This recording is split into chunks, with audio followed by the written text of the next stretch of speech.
rise in cases of teenage pregnancy has always been a national concern, but just recently, Socioeconomic Planning Secretary Ernesto Pernia says it has become a, quote, national social emergency. To tell us more about this, we have in the studio Commission on Population Executive Director Juan Perez III. Sir, good morning and welcome to New Day. Morning, Ria. Okay, sir, so what's your reaction to the statement of Secretary Pernia? Do you agree that it is a national emergency, and do the statistics back this up? Yes, we totally agree with what Secretary Pernia said. And, when the RPRH law was being discussed around 2010, 11, and 12, teen pregnancy was not seen as a major issue at the time. It was only in 2013 that we noted that there was a rise in premarital sex among young people, so that 1 in 3 young people were having premarital sex in 2013, 6 years ago. So it might have gone up further.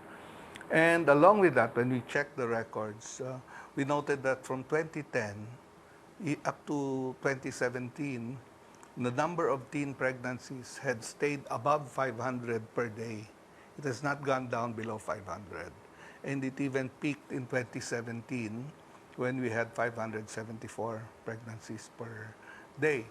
It's actually gone down a bit, but it's the persistent number. Right now, we're at around 530 per day. So that number has not gone down despite efforts.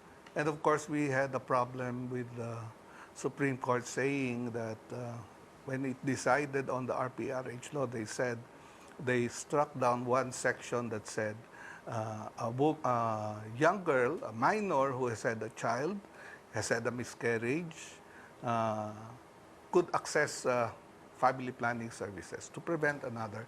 But the Supreme Court struck that down. That teenager needs to get the consent from her mother, even if she is already a mother herself.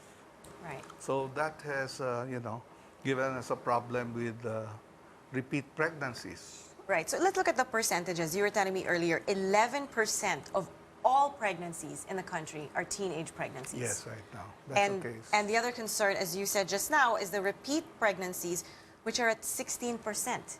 Yeah, of the total number of teenagers giving birth, 16% of them are repeat. Actually, it's gone up to 17 in 2017. Earlier in the decade, it was around 16, 15%. So it's been rising, the repeat pregnancy. Right. So clearly, this is something that needs to be addressed. And on a side note, you're saying that there is a significant number of teen pregnancies, which are actually, well, they're not even teen pregnancies because they're as young as 10 years old. Yes, the 10 to 14 age group is something we're looking at. In 2011, when we started looking at the data, there were 1,300 already giving birth. Around 10 of them were 10 years old. Now it's gone up to 2,000. So it's double. It's a 50% increase. And we also noted that the numbers among the 10 years old is now 30, 40, 50 every year. So one a week, a 10-year-old giving birth in this country. Right, but given that that's below the age of consent in the Philippines, that should, that's also another issue. That's something for the authorities to look into, right? Yes, that's a case of abuse, possibly incest or other, a minor at that age does not have the, the right to, the capacity to decide on these things. That's why DepEd has started a program at the kinder level, where young people are told what is a good touch and what's a bad touch, so they can tell the difference and ask an adult to stop. Yeah. And hope it exactly. Hopefully they have the courage to be able to do that. Now, we're not really going to get into the medical and psychological effects. That's a whole other conversation and interview. But let's talk about the economic losses that arise due to early childbearing. Yes, in a study made by UNFPA, they noted that teen pregnancies can lead to losses between 24 to 47 billion pesos a year. So the average is around 33 billion lost by young people every year because they got married, they had children too early, they may have dropped out of school. That affects their wage income. So the wage income of teen parents is much lower than the average teenager going into looking for jobs. So that's a big loss for young women, their emerging families. Every year, 33 billion is lost. Wow, that's huge, right?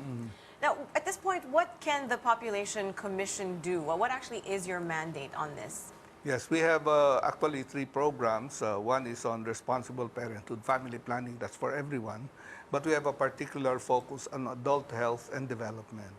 And we work with all the members of our commission, DepEd, particularly DOH, DSWD, to reach out to young people.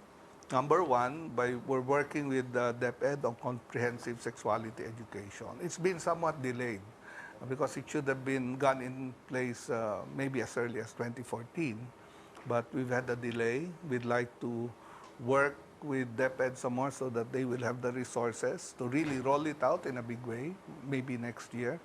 We're also working with the DOH to set up a program for young parents in hospitals that will link to communities, because all teenagers or adolescents are supposed to give birth in hospital.